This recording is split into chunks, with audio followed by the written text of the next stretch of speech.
그날 밤 나는 아무런 예고도 없이 그녀가 준비한 회사 연말 파티에 나타났다. 단지 오랜만에 그녀를 놀라게 해주고 싶었을 뿐이었다. 그녀는 무대 근처에서 환하게 웃고 있었고 나는 그 미소가 나를 향한 것이라 믿고 싶었다. 하지만 단 몇 초 후 그녀는 낯선 남자의 뺨에 손을 얹고 숨김없이 입을 맞췄다. 주저함도 망설임도 없는 키스였다. 나는 발걸음을 뗄 수 없었다. 그 순간 내 세상은 조용히 그러나 완전히 무너졌다.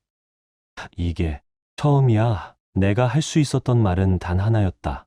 그녀는 대답하지 않았다. 그리고 그 침묵은 모든 대답을 대신했다. 그 밤 이후 나는 변했다. 누군가는 내가 복수를 택했다고 말하겠지만 나는 단지 정의를 택했다. 그리고 이혼은 그 시작에 불과했다. 당신은 알고 있는가? 배신이 단 한순간에 사랑을 어떻게 완전히 무너뜨릴 수 있는지를. 이 이야기는 단순한 이별의 기록이 아니다. 사랑과 배신, 그리고 냉철한 결단이 만든 한 남자의 치밀한 반격이 시작되는 순간이다. 당신이 생각하는 결말은 어쩌면 이 이야기에서 가장 덜 충격적인 장면일지도 모른다. 파티장을 나서려는 나를 그녀는 떨리는 손으로 붙잡았다. 진짜 아무 의미 없었어. 나도 왜 그랬는지 모르겠어. 미안해.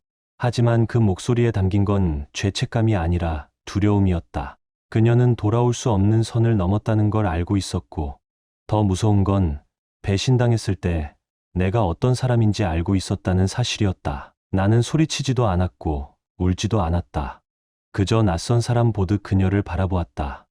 우리의 추억이 깃든 사람이 아니라 스쳐 지나간 누군가처럼. 그날 밤 나는 혼자 집으로 돌아왔다. 가슴 속에서 무언가 껴안고 있는 듯한 숨막힘 속에서 어떻게 이렇게 멍청했을까를 되뇌이며 나는 계획을 짜기 시작했다. 그녀는 뒤늦은 후회와 눈물 섞인 연락으로 수습하려 했지만 나는 조용히 복수의 퍼즐을 맞췄다. 그건 단순한 반응이 아니었다. 정이었다. 그 입맞춤은 처음이 아니었다. 실수도 아니었다. 그녀는 차갑게 오래전부터 무언가를 숨기고 있었다. 집 컴퓨터 백업을 열고 삭제된 휴대폰 기록을 확인하자 모든 조각이 맞춰졌다. 그들은 몇 달째 만남을 이어오고 있었다. 낯선 모텔이 아니라 우리의 세상 속에서 내가 자주 가던 장소들, 내게 웃어주던 사람들이 알고 있었던 곳에서. 그 남자는 가까운 사람이었다. 우리의 이야기를 알고 있었고 나와 악수를 나눈 손으로 내 아내의 뺨을 쓰다듬던 자. 그 배신은 단순한 삼각관계가 아니었다. 2중, 3중의 숨막히는 배신이었다. 그녀가 몰래 찍은 영상 속 그녀는 그 남자 귀에 대고 속삭였다. 그 사람 옆에선 내가 누군지도 모르겠어. 당신이랑 있으면 숨 쉬는 것 같아. 사랑은 아니야. 그냥 욕망이야. 우리 결혼이 이완의 약속들로 가득한 묘지 같다고. 내 앞에서는 한 번도 그런 말 하지 않았던 그녀. 단 한 번도 싸울 기회조차 주지 않았던 그녀. 모든 걸 낯선 침대 위에 묻고 돌아섰던 그녀. 그 순간 나는 결심했다. 단순한 이혼이 아니라 그녀의 인생을 다시 쓰는 끝을 만들겠다고. 나의 재탄생이 아닌 그녀의 재탄생을 위한 끝. 모든 것을 잃어버리는 삶. 그녀가 당연하다고 여겼던 모든 것을, 그녀가 나를 배신했던 그 차가움으로 돌려주는 삶. 그녀는 아직 아무것도 몰랐다. 아직도 문자를 보내며 뭔가 되돌릴 수 있을 거라 믿고 있었다. 용서 한마디면 모든 게 지워질 거라 착각하며 나는 아무 말도 하지 않았다. 침묵은 오히려 가장 큰 울림이 되었다. 그녀는 계속 다가왔다. 꽃을 보내고 쪽지를 남기고 말을 걸고 사랑한다고 말했다. 모든 걸 되돌리고 싶다고 말했다. 하지만 깨진 신뢰는 결코 원래대로 돌아가지 않는다. 그 순간 나는 이미 전혀 다른 사람이 되어 있었다. 차분하게 모든 걸 준비한 사람, 변호사와의 상담, 증거 문서, 각자 명의의 계좌, 그리고 그녀가 당연히 자신의 권리라고 여겼던 재산은 이미 내 새 회사 명의로 넘겨져 있었다. 그 누구도 손댈 수 없도록 완벽하게 차단된 채로 이혼 절차의 모든 단계는 마치 판결문처럼 치밀하게 준비되었다. 하지만 거기서 멈추지 않았다. 그녀가 모르는 것이 있었다. 그리고 그것이야말로 모든 것보다 더 잔인한 고통이 될 진실이었다. 언제나 내 곁에 있었던 사람. 서연이 더 이상 나를 그렇게 바라보지 않게 된 이후에도 여전히 나를 그 눈빛으로 바라보던 사람. 그녀는 서연을 누구보다 잘 아는 여자였다. 겉모습 뒤에 숨겨진 진짜 모습을 속속들이 알고 있는 사람. 오랜 세월 동안 그녀의 고민을 들어주었고 우리 결혼의 균열을 가장 가까이서 목격했으며 내가 나 자신을 의심할 때조차 내 가치를 알고 있었던 사람. 그녀가 바로 지금 내 손을 잡고 있는 여자였다. 나를 잿더미 속에서 다시 일으켜준 사람. 그리고 아이러니하게도 그녀는 서연이 결코 예상하지 못할 인물이었다. 그 존재 자체가 서연에게는 충격 그 자체였다. 이혼 서류나 재산 분할보다 훨씬 강력한 일격. 그녀에게 거울처럼 자신을 들이대게 될 존재. 자신이 어떤 사람으로 변해버렸는지를 직면하게 만드는 거울. 서연이 그 사실을 알게 될 날엔 어떤 말도, 눈물도, 감정적 협박도 소용없을 것이다. 내가 원하는 건 복수가 아니다. 정의였다. 하지만 그녀가 마지막 희망의 끈을 붙잡으려 할 그 순간 나는 진실을 꺼내들 것이다. 그녀는 아직도 모른다. 죄책감과 기대 사이 어딘가에서 떠돌고 있다. 하지만 그게 바로 진짜 형벌이었다. 확신 없는 기다림, 언제 무너질지 모르는 불안, 답이 없는 공포. 그녀는 곧 알게 될 것이다. 그리고 느낄 것이다. 배신한 순간부터 자신이 스스로 파낸 구덩이에 자신이 아꼈던 모든 걸 묻어왔다는 사실을. 모든 건 그 입맞춤 하나에서 시작되었다. 의미 없다고 말한 그 순간에서. 하지만 그것은 모든 것을 무너뜨린 신호탄이었다. 서연은 단지 나를 배신한 것이 아니었다. 그녀는 선택을 한 것이다. 그리고 선택에는 반드시 대가가 따른다. 그러나 그녀가 상상도 못한 것은 내가 준비한 결말은 법정도 문서도 아닌 그녀의 모든 비밀을 알고 있는 그 사람이라는 사실이었다. 그녀의 거짓말을 다 들었고 묵묵히 지켜봤으며 그녀의 침묵 속의 진실을 꿰뚫어 본 사람. 한때 너무 가까웠던 사람. 이제는 내 곁에 서 있는 사람. 그리고 그녀가 알게 되었을 때 무엇을 할 수 있을까? 누가 이 여자인지 알게 되었을 때 그녀는 과연 자신을 어떻게 마주하게 될까? 서연은 모른다. 그러나 곧 마주하게 될 것이다.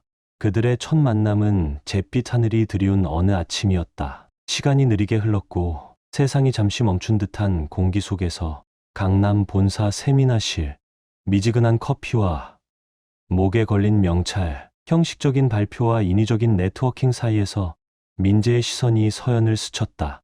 자연스러운, 그러나 우연이라고 하기엔 너무 정돈된 느낌. 민재는 기술전략팀의 팀장이었고 묵직한 시선과 단정한 태도로 항상 신뢰를 주는 사람이었다. 서연은 막 홍보팀 팀장으로 승진한 직후였고 노력하지 않아도 주목받는 사람. 말 한마디, 눈짓 하나로 분위기를 바꾸는 사람이었다. 서로에게 처음부터 불꽃 같은 감정은 없었다. 하지만 어딘가 모르게 제자리를 찾은 듯한 평온한 느낌이 있었다.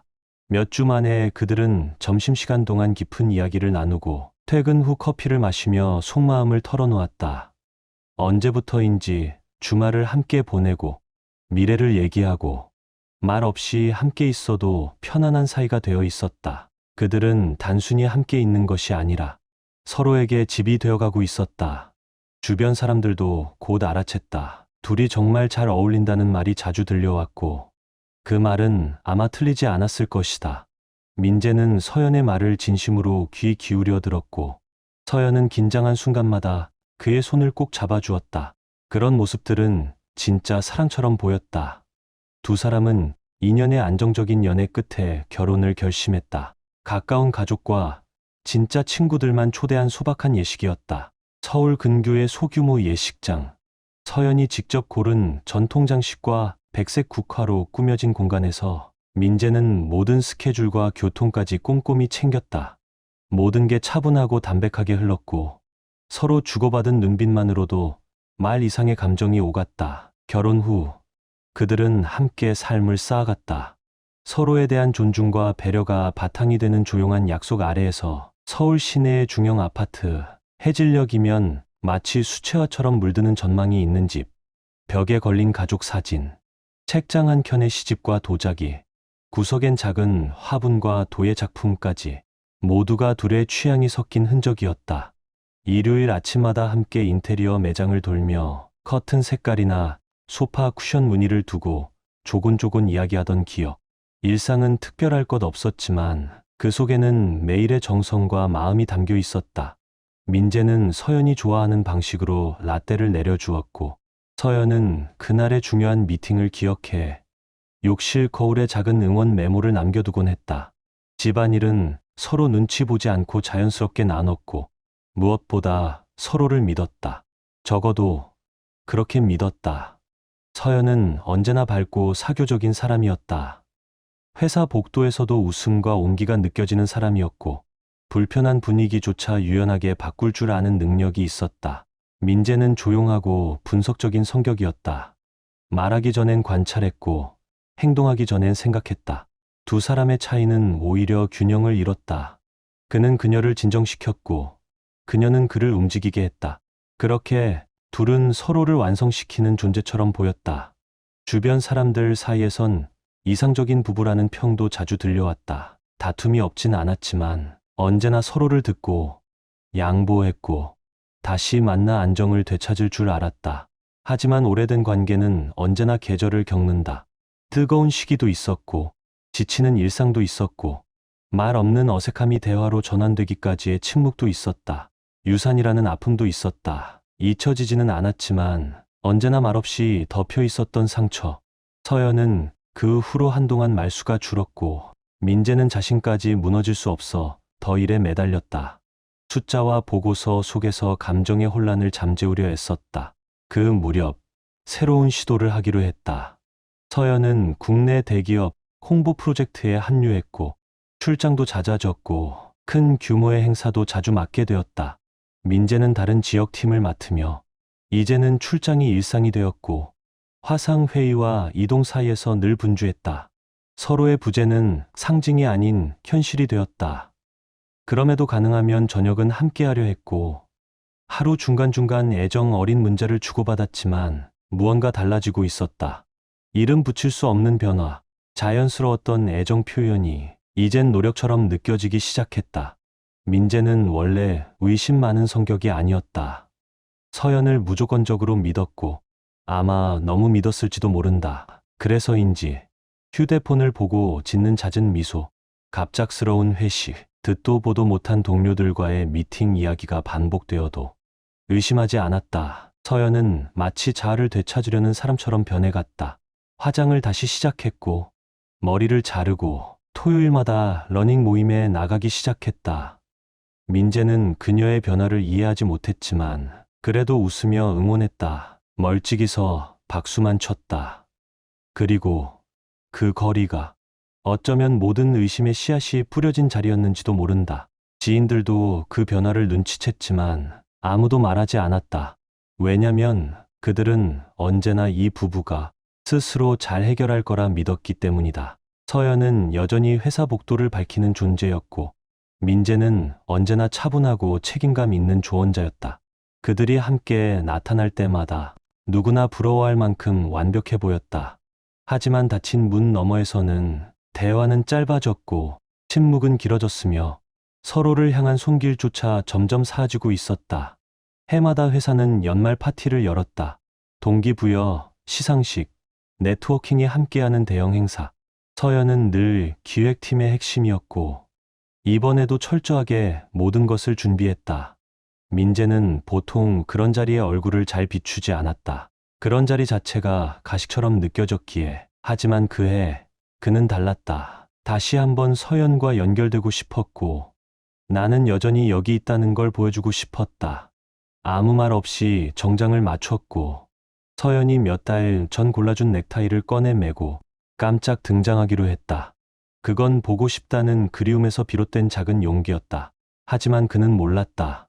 그날 밤 자신의 세상이 산산조각 날 줄은. 그날까지도 민재는 믿고 있었다. 모든 게 무너지고 있음을 느끼면서도 아직은 사랑을 믿고 있는 사람이었다. 파티 당일 아침 서연은 유난히 빛나 보였다. 부드러운 웨이브를 넣은 머리를 풀고 완벽하게 정돈된 메이크업, 그리고 민재가 한 번도 본 적 없는 어두운 남색의 드레스를 입고 있었다. 그녀는 그 드레스가 새로운 거라고 말했다.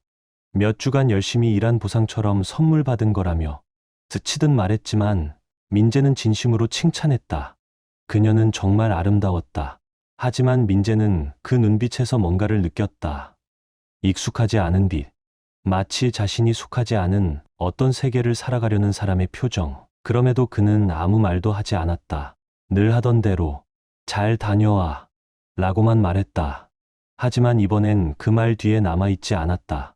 1시간쯤 뒤 차분히 옷을 갈아입고 몇 달 전 맞춰둔 정장을 꺼내 입은 그는 차 키를 들고 조용히 행사장으로 향했다. 가슴은 두근거렸고 숨은 가쁘게 들썩였다. 무엇을 보게 될지는 몰랐지만 그 자리에 있어야 한다는 확신만은 분명했다. 행사장은 넓고 고급스러웠다. 중앙 무대를 둘러싼 테이블들, 은은한 조명, 샴페인을 들고 다니는 웨이터들, 성과를 축하하는 대화와 웃음소리. 민재는 조용히 입장했고 시선을 돌려 서연을 찾았다. 그녀는 무대 근처에서 동료들과 환하게 웃으며 이야기하고 있었다. 민재는 멀찍이 서 그녀를 지켜봤다. 방해하고 싶지 않았다. 그저 보고 싶었다. 그리고 그 보고 싶음은 곧 모든 걸 무너뜨리는 시발점이 되었다. 시간은 느리게 흘렀다. 서연은 시야 너머의 누군가를 향해 웃었다. 그리고 한 남자가 그녀에게 다가오자 그녀는 아무런 망설임 없이 그의 얼굴을 감싸 안고 입을 맞췄다. 그것은 우연한 스침도 애매한 행동도 아니었다. 감정이 깃든 깊은 입맞춤, 순간적인 충동이 아닌 오랜 교감이 담긴 연결의 표현. 민재는 그대로 굳었다. 마치 가슴 한가운데에 주먹을 맞은 듯한 충격. 숨이 막혔고 몸이 떨렸으며 방 안의 공기가 전부 빠져나간 것 같았다. 세상은 평범하게 돌아가고 있었지만 그의 안에서는 모든 게 붕괴되고 있었다. 다리가 풀리듯 힘이 빠져 기둥에 몸을 기댔다. 서연은 처음엔 민재를 보지 못했다. 그저 웃고 있었고 죄책감이라곤 찾아볼 수 없었다. 민재는 깊게 숨을 들이쉬고 조용히 2걸음 앞으로 걸었다. 그제서야 그녀가 그를 보았다. 그녀의 얼굴에서 웃음이 꺼진 촛불처럼 사라졌다. 입술이 굳고 피부가 창백해졌다. 옆에 있던 남자는 무슨 일이 일어났는지 몰라 서연의 시선을 따라 고개를 돌렸다. 민재는 몇 미터 거리에서 멈췄다. 아무 말도 하지 않았다. 음악이 흐르는 와중에도 그 사이의 침묵은 고막을 찢을 듯 컸다. 서연은 다가오려 했다. 작은 목소리로 민재의 이름을 불렀다. 마치 유리잔을 깨뜨린 아이처럼 미안하다고 말할 준비를 한 듯 했지만 민재는 뒷걸음질 쳤다. 표정 하나 없이 그 어떤 접촉도 거부하는 눈빛으로 파티장에서 나오는 길. 서연은 민재를 따라 달려왔다. 잘못한 거야. 나도 몰랐어. 그냥 순간이었어. 아무 의미도 없었어. 말들은 서로 얽히고 엉켜 절박하게 흘러나왔다. 하지만 민재는 아무 대답도 하지 않았다. 말없이 꾸준한 걸음으로 주차장을 향해 걸어갔다. 그가 차 문 앞에 멈춰섰을 때 서연이 겨우 따라잡아 그의 팔을 붙잡았다. 그는 천천히 고개를 돌렸고 긴 정적 끝에 조용하지만 단호한 목소리로 물었다. 이번이 처음이야? 그녀는 잠시 머뭇거렸다. 그 단 1초의 망설임. 그것이면 충분했다. 민재는 씁쓸하게 웃었다. 그 웃음은 무너짐을 예고하는 마지막 표정 같았다. 더 이상 말 안 해도 돼. 그리고 조용히 차에 올랐다. 그날 밤 민재는 한숨도 자지 못했다. 집 안을 거닐며 마치 낯선 사람의 공간에 있는 듯한 이질감을 느꼈다. 함께 웃던 소파, 장난처럼 춤을 추던 부엌, 수년간 함께했던 침대. 모든 것이 이제는 조롱처럼 느껴졌다. 마치 따뜻했던 기억이 이젠 독처럼 변한 듯했다. 그는 아내에게만 배신당한 것이 아니었다. 스스로에게도 배신당한 기분이었다. 지나치게 믿었던 자신, 사랑이라는 이름 아래 모든 걸 덮었던 그 믿음에 휴대폰은 수십 번 진동했다.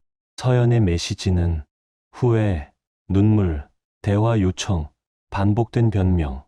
하지만 그는 단 한 번도 답하지 않았다. 이제 시간은 그의 것이었고 그 시간을 어떻게 쓸지는 오직 그만의 몫이었다. 재건이 될지 복수가 될지 아직은 알 수 없었다. 다음 날 서연은 집으로 찾아왔다.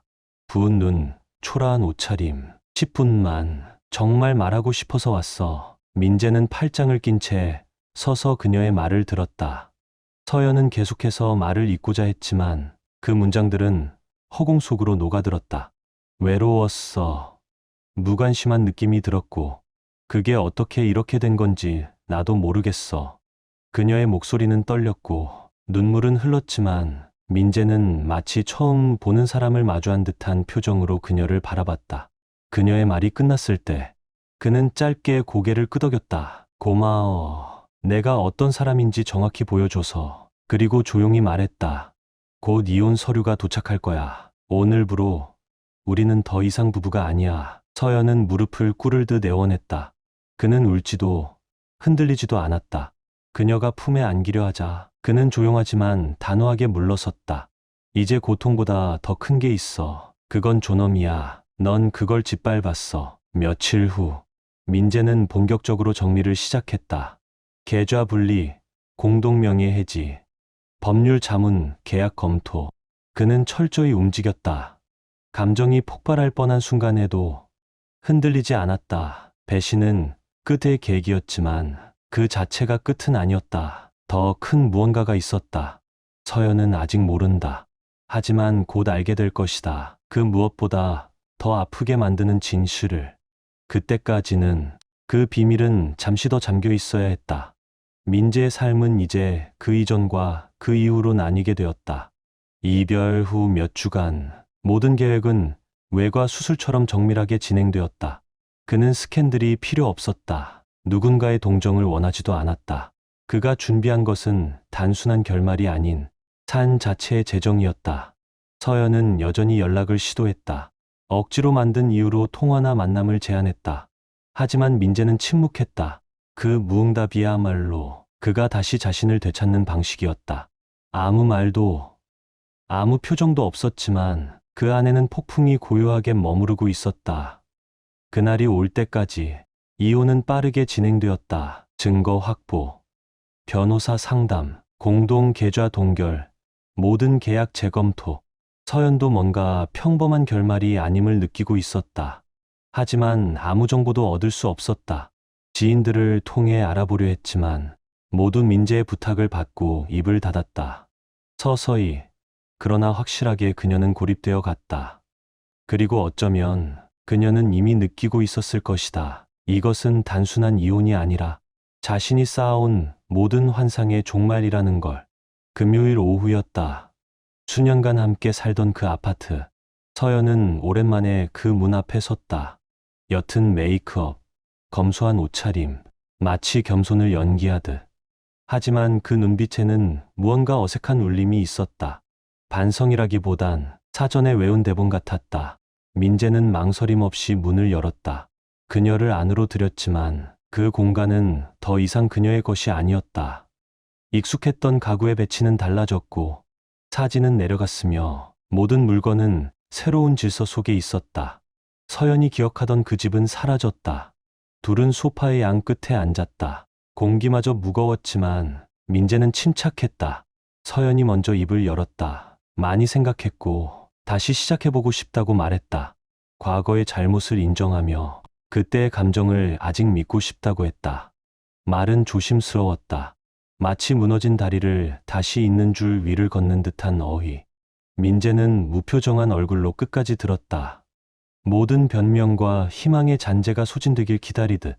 그리고 몸을 앞으로 숙이며 차가운 눈빛으로 그녀의 눈을 마주쳤다. 그 눈빛은 서연을 미세하게 움츠러들게 만들었다. 알아야 할 게 있어. 민재는 자리에서 일어나 거실 한쪽에 있는 서랍장에서 두꺼운 봉투를 꺼냈다. 테이블 위에 놓인 그것은 마치 심판의 서류 같았다.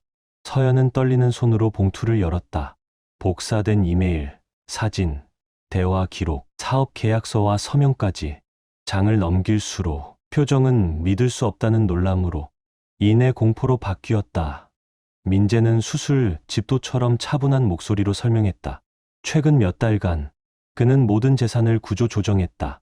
법적으로 보호 가능한 자산은 신뢰할 수 있는 사람 명의로 옮겨졌고 아파트는 그의 소유가 아니었으며 과거 두 사람이 함께 만든 법인도 해산 후 재편되었다. 이제 서연의 이름은 어디에도 없었다. 그리고 가장 중요한 사실, 그는 이미 다른 사람을 사랑하고 있었다. 충동이 아닌 상처 입은 두 사람이 서로를 알아본 운명이었다. 서연은 모든 걸 받아들이지 못한 채 입을 열었다. 믿을 수 없다는 듯. 장난이지, 나 괴롭히려고 그러는 거지? 하지만 민재는 미소조차 짓지 않았다. 상처를 주려는 게 아니야. 현실이 이미 충분히 잔인하니까. 그는 말했다.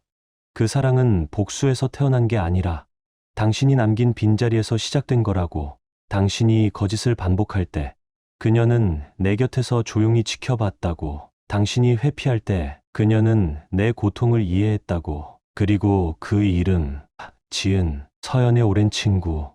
가장 많은 비밀을 공유했던 사람, 결혼 생활의 내밀한 고충을 털어놓던 유일한 존재. 그녀는 아무 말도 하지 못했다. 피부는 창백해졌고 눈가엔 눈물이 맺혔지만 그 어떤 흐느낌도 없었다. 아직은. 지은은 내 동생 같았어. 넌 그걸 허락했잖아.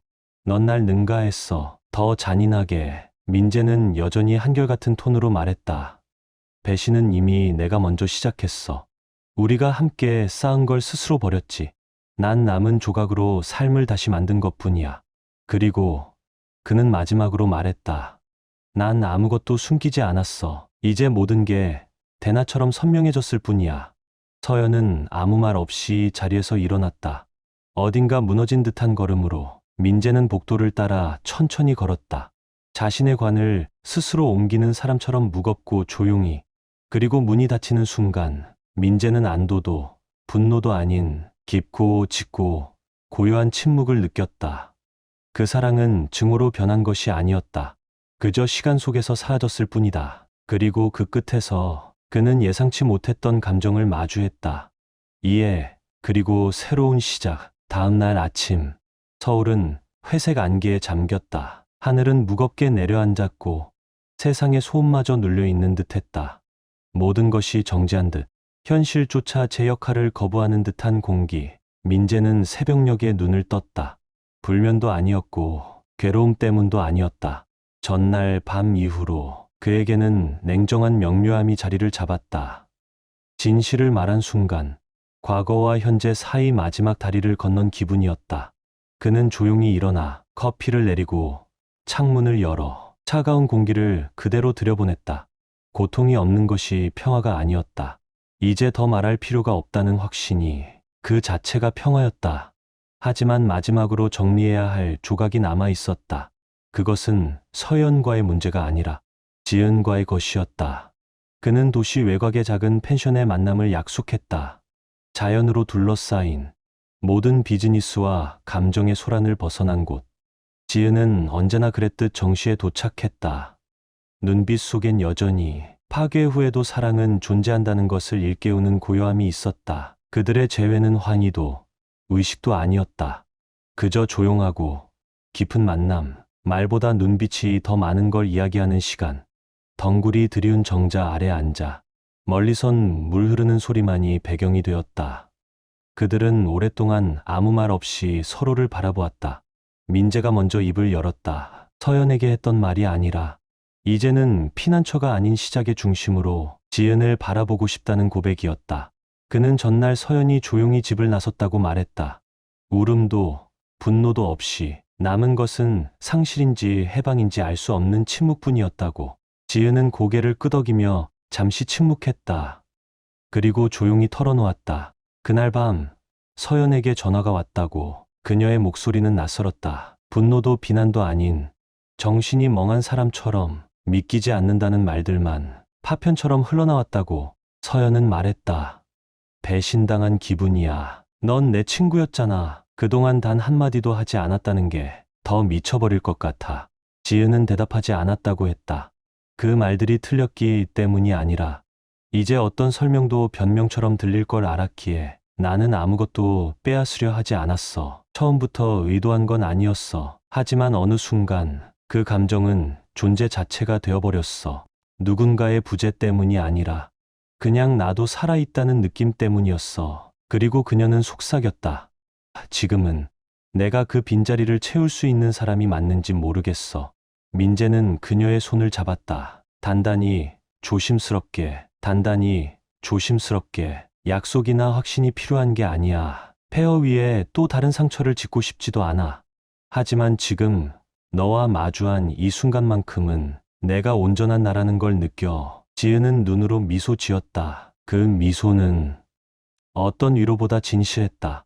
그들은 함께 일어섰고 나무 사이를 천천히 걸었다. 무언가를 잊은 것이 아니라 비로소 함께 걷는 삶이 시작되었기에. 도시의 다른 한쪽, 서연은 거울 앞에 앉아 있었다.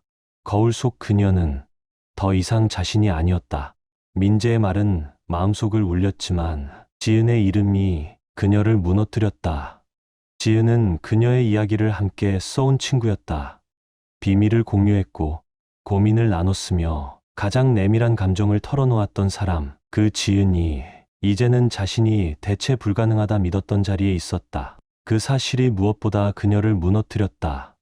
그녀는 메시지를 쓰려다 지웠다. 전화를 걸려다 끊었다. 단어는 입에서 나오지 않았다. 돌아갈 길은 이제 없다는 걸 처음으로 실감했다. 며칠 뒤 회사에서 연말 프로젝트 마감 행사 초청장이 도착했다. 참석을 망설이던 서연. 하지만 어쩐지 그 자리에 가야 할 것 같았다. 그녀는 단정한 옷차림으로 도착했고 스스로의 이름값을 잊지 않은 사람처럼 입장했다. 사람들의 시선은 즉시 쏠렸다. 누군가는 동정, 누군가는 판단. 하지만 그 무엇도 그들을 보는 순간만큼 그녀를 멈추게 하진 못했다. 민재와 지은 서로의 손을 잡고 자연스럽게 걸어 들어왔다. 억지스러움 없는 미소. 어제 오늘 이루어진 관계가 아닌 긴 시간 속에서 길들여진 듯한 자연스러움. 서연은 고개를 들고 정면을 바라봤다. 흔들리지 않는 표정. 하지만 속에서는 무언가가 조용히 부서졌다. 그들은 고개를 살짝 숙여 인사했다. 예, 그 이상도 이하도 아니었다. 아마 그것이 진짜 마지막 일격이었다. 그날 밤 서연은 혼자 아파트에 앉아 처음으로 울었다. 억울한 울음이 아니었다. 누군가를 원망하는 울음도 아니었다. 되돌릴 수 없는 것을 처음으로 인정한 사람의 울음. 모든 선택, 모든 변명, 모든 회피의 순간이 머릿속을 스쳐갔다. 용서를 구하지 않았다. 이제 돌아오지 않을 것을 알고 있었다. 이제 그녀는 더 이상 아내도 연인도 친구도 아니었다. 그저 하나의 이야기를 잃어버린 사람. 그리고 그 잔향 속에 영원할 수도 있었던 사랑이 남겨져 있었다. 서연이 다시 현실과 마주한 이후의 날들은 그녀가 살아온 어떤 시간과도 달랐다. 이제 더 이상 고통이나 후회가 아니었다. 그녀를 태우던 것은 살갈 아래서 은밀히 타오르는 이식이었다. 민재와 지은이 함께 있는 모습은 그녀의 머릿속을 떠나지 않았다. 그것은 미련 때문이 아니었다. 단지 그녀는 그들이 자신 없이도 존재할 수 있으리라 한 번도 상상해 본 적이 없었다. 늘 자신이 두 세계를 잇는 중심이라고 생각해왔다. 그들의 이야기를 만들어내는 관계를 조율하는 사람이라고 믿어왔다. 하지만 이제 그녀는 그 이야기의 관찰자가 되어 있었다. 가장 아픈 것은 민재와 지은 사이에 흐르는 그 품격이었다. 그 어떤 원망이나 과시도 없이 조용히 서로를 바라보는 시선 속에 담긴 평온함. 그 평온함이 서연에게는 가장 잔인한 것이었다. 밤은 길어졌고 집 안의 침묵은 고독 그 자체보다 더 무거웠다. 서연은 오래된 상자들을 꺼내 사진과 편지들을 뒤적였다. 과거의 흔적들을 들춰보며 무엇을 놓쳤는지 되짚어보려 애썼다. 하지만 진실은 언제나 불청객처럼 다가왔다. 실수는 민재도 지은도 아닌 자신에게서 시작된 것이었다. 작은 선택들, 집 안을 더 이상 들여다보지 않았던 시선, 잃은 것을 회복하려 하기보단 밖으로 시선을 돌려버린 비겁함. 그것은 도덕의 문제가 아니었다. 있는 그대로를 마주하는 명료함이었다. 그녀가 늘 남 탓이라 여겨왔던 허기는 사실 자신의 안에 있었던 것이다. 한편 민재는 새로운 시작을 조용히 맞이하고 있었다. 환희도 없었고 이상화도 없었다. 그는 여전히 과거의 잔해를 안고 있었지만 지은 곁에서 그 잔해는 족쇄가 아닌 다시 쌓아올릴 기초가 되었다. 그들의 관계는 빠르지 않았다. 각자가 필요한 시간을 존중하며 깊이 속으로 나아갔다.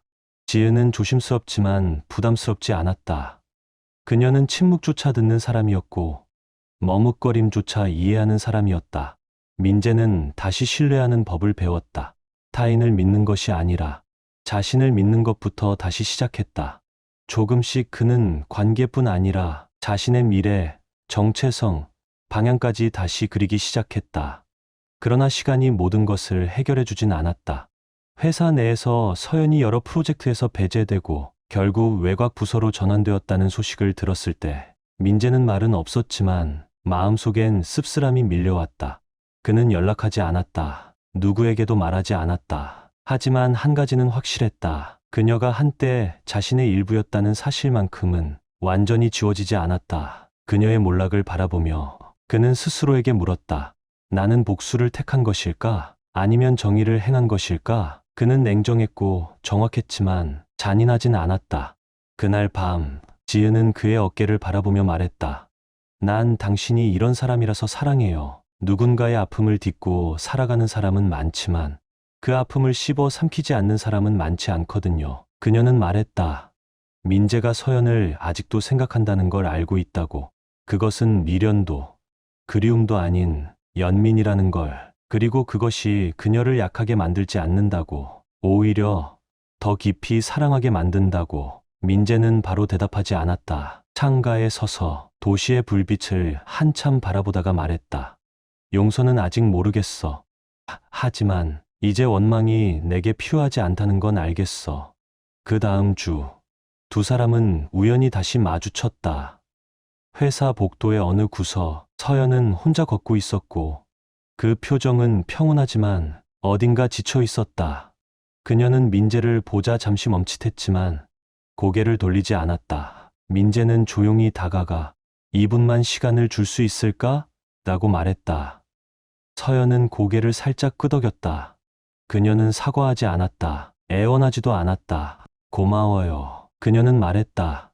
지난 몇 달 동안 나 자신에 대해 그 전부보다 더 많이 배웠어요. 상실은 단지 버려지는 게 아니라 스스로를 더 이상 피할 수 없게 되는 거더라고요. 이제야 정말 다시 나를 세워보고 싶다는 마음이 생겼어요. 언젠가 지금의 이 순간들을 고통보다 감사로 돌아볼 수 있기를 바라요. 민재는 아무 말 없이 들었다. 판단하지도 흔들리지도 않았다.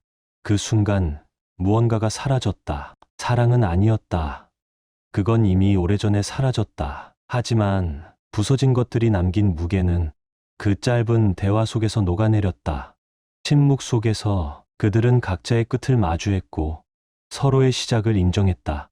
그날 이후 그들은 다시 마주치지 않았다. 그리고 그럴 필요도 없었다. 민재는 더 이상 서연을 미워하지 않았고 서연도 더 이상 자신을 용서받고 싶어 하지 않았다. 그들 사이에 남은 것은 감정이 아니라 이해. 시간 속에 천천히 가라앉은 침묵의 화해였다. 지은은 여전히 그의 곁에 있었고 그녀의 존재는 증명이 아니라 일상 속의 확신이었다. 그들은 함께 정원을 가꾸고 비 오는 날엔 벽난로 앞에서 책을 읽으며 소란스러운 세상과 거리를 둔 채 단순하지만 단단한 사랑을 살아냈다. 서연은 강연을 이어갔고 누군가의 질문에 대답하기보단 누군가의 말에 귀를 기울이는 사람이 되었다. 그녀는 과거를 미워하지 않았고 자신의 실패를 부정하지도 않았다. 어느 날 젊은 여성 한 명이 물었다. 실수로 누군가를 잃은 적 있나요? 서연은 망설이지 않았다. 네. 그리고 그 상실은 날 완전히 무너뜨렸어요. 하지만 그 무너짐 덕분에 나는 나를 다시 보게 됐어요. 그녀는 그렇게 말하며 울었고 그 울음엔 더 이상 수치심도 후회도 없었다. 오직 해방과 받아들임만이 있었다. 한편 전남 순천의 민재는 더 이상 과거를 돌아보지 않았고 이제는 스스로에게 질문하지도 않았다. 그가 찾은 건 안정이 아니었고 그녀가 준 것도 이해안이 아니었다. 그들 사이엔 선택으로 이어진 평온한 현실이 있었고 그 어떤 격정보다 오래 남는 조용한 사랑이 있었다. 결혼식은 없었지만 그날 밤 부엌에서 된장찌개를 함께 끓이고 라디오에서 흐르는 옛 노래에 맞춰 잠깐 손을 맞잡고 흔들던 순간 민재는 처음으로 울었다. 그건 상실에 대한 눈물이 아니라 마침내 가벼워진 가슴을 위한 눈물이었다. 그리고 어느 햇살 좋은 아침, 서연은 공원 벤치에 앉아 있었다. 한 소녀에게서 메시지가 도착했다. 선생님 덕분에 저도 다시 시작할 수 있었어요. 그녀는 조용히 미소 지었다. 자랑이 아니라 감사의 마음으로. 지금 그녀는 더는 아내도 연인도 누군가의 그림자도 아니었다. 그녀는 자신을 마주할 줄 아는 사람이 되었고, 비로소 거울 앞에서 괜찮다고 말할 수 있는 사람이 되었다.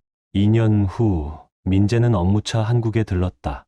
그는 오래된 아파트 앞에 섰고, 창문도 벽돌도 그대로였지만 더 이상 그곳은 감정을 불러오지 않았다. 그는 잠시 웃었다. 그 미소는 회한도 자만도 아닌 그저 기억에 대한 인정의 표정이었다. 그 모든 게 거기서 시작되었고 그 모든 게 그곳에서 끝났지만 그럼에도 모든 건 헛되지 않았다. 공항 근처의 카페에서 예지와 다시 만났을 때 그들은 아무 말 없이 서로의 손을 잡고 오랜 시간을 함께 견뎌낸 사람들만이 가질 수 있는 조용한 눈빛을 나누었다. 그날 해질녘 공원 벤치에 나란히 앉아 그들은 말없이 하늘의 색이 바뀌는 걸 지켜봤다. 이젠 그 어떤 말도 필요하지 않았다. 그들의 삶은 직선이 아니었다. 곡선이었고 굽이진 강이었고 돌을 피하지 않고 감싸 안으며 길을 만들어가는 흐름이었다. 그리고 그 흐름 속에서 그들은 다시 만났고 함께 흘러갔으며 마침내 서로의 집이 되었다. 그들의 사랑은 극적이지 않았고 기념할 만한 장면도 많지 않았다. 하지만 그 사랑은 지켜졌고 그 사랑은 충분했고 그 사랑은 진짜였다. 3년이 흘렀다. 빠르게 지나갔지만 그 세월은 결코 가볍지 않았다. 민재는 여전히 전남 순천에 있었다. 그곳은 이제 더 이상 낯선 도시가 아니었다. 그와 지은은 제주 외곽의 조용한 주택 단지에서 새로운 삶을 시작했고, 민재는 여전히 전략 기획을 맡고 있었고, 지은은 지역 사회를 위한 심리상담 프로젝트를 이끌며 자신의 이름을 새롭게 쌓아가고 있었다. 그들의 삶은 화려하지 않았다. 하지만 매일 아침 눈을 떴을 때 옆에 있는 사람을 보며 감사할 줄 아는 삶이었다. 한때 모든 걸 잃었다고 느꼈던 민재는 이제야 깨달았다. 무너짐은 끝이 아니라 오히려 삶을 진심으로 시작할 수 있는 기회였다는 것을. 그는 이제 누군가를 의심하지 않았고 어떤 감정에도 휘둘리지 않았다. 그가 얻은 것은 사랑만이 아니었다. 그는 다시는 잊지 않겠다는 자기 자신에 대한 믿음을 얻었다. 서연의 삶은 그와는 조금 다른 방향으로 흘렀다. 그녀는 국내 한 비영리 단체에서 위기 청소년 대상 멘토링 프로그램을 총괄하게 되었다. 그녀의 강연은 점차 입소문을 탔고 그녀의 말은 가식 없는 고백이었기에 많은 이들의 마음에 닿았다. 하지만 그녀는 여전히 혼자였다. 몇 번의 소개팅과 만남이 있었지만 그녀는 쉽게 마음을 주지 않았다. 아니, 그녀는 더 이상 사랑을 통해 자신을 증명하고 싶지 않았다. 대신 삶을 통해 자신을 증명하고 싶었다. 그녀는 더 이상 자신의 과오를 부정하지 않았고 그 아픔을 무기로 쓰지도 않았다. 그녀는 살아남은 사람이었고 스스로를 다시 세운 사람이었다. 그녀의 삶은 속죄가 아닌 성찰이었다. 3년이 지난 어느 봄, 민재는 한국으로 출장 왔다.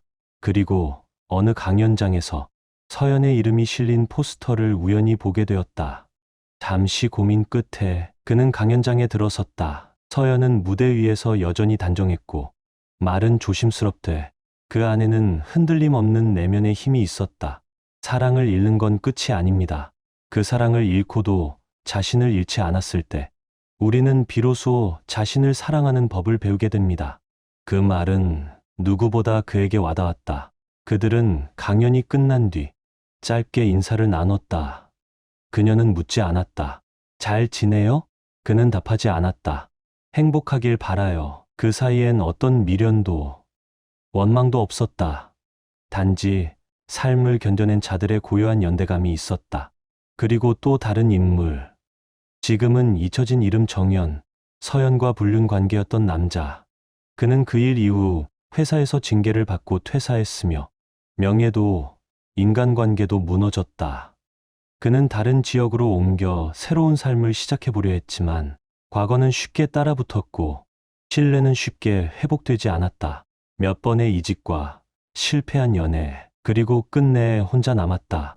어느 날 술에 취한 그가 SNS에 이런 글을 올렸다.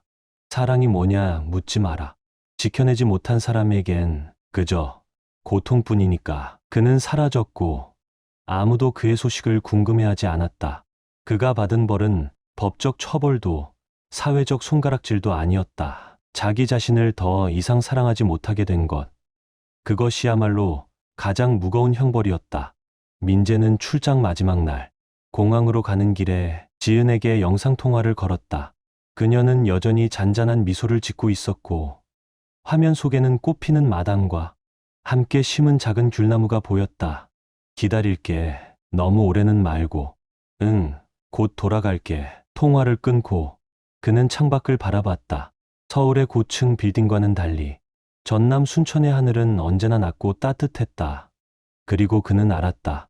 사랑은 타이밍이 아니라 선택이라는 것을. 그는 더 이상 무너지지 않을 것이고 누구에게도 복수하지 않을 것이다. 다만 더 깊이 사랑할 것이고 더 단단히 걸어갈 것이다. 이야기의 끝은 아름답지도 화려하지도 않았다. 하지만 참되었고 고요했고 진심이었다. 누군가는 잃었고 누군가는 얻었으며 누군가는 무너졌고 누군가는 스스로를 다시 세웠다. 시간은 우리를 선택으로 끌고 간다. 그리고 그 선택은 우리의 사람됨을 증명한다. 이야기를 마무리하며 마지막으로 남는 건 아마 이런 문장일 것이다. 사랑은 모든 걸 지켜주는 힘이 아니라 모든 걸 잃고도 다시 시작하게 해주는 용기다. 당신은 어떻게 느끼셨나요? 댓글로 당신의 생각을 들려주세요. 이 이야기가 여러분께 작은 감동, 잠시 멈춰 생각해보는 계기, 혹은 바쁜 일상 속 따뜻함이 되어주었다면 저희는 더할 나위 없이 기쁩니다. 여러분의 좋아요와 댓글, 구독은 이 이야기가 더 많은 사람들에게 닿을 수 있도록 따뜻한 다리 역할이 되어줍니다. 끝까지 함께 해주셔서 진심으로 감사드립니다. 늘 평안하시고 행복한 일들로 가득한 나날 되시길 진심으로 바랍니다.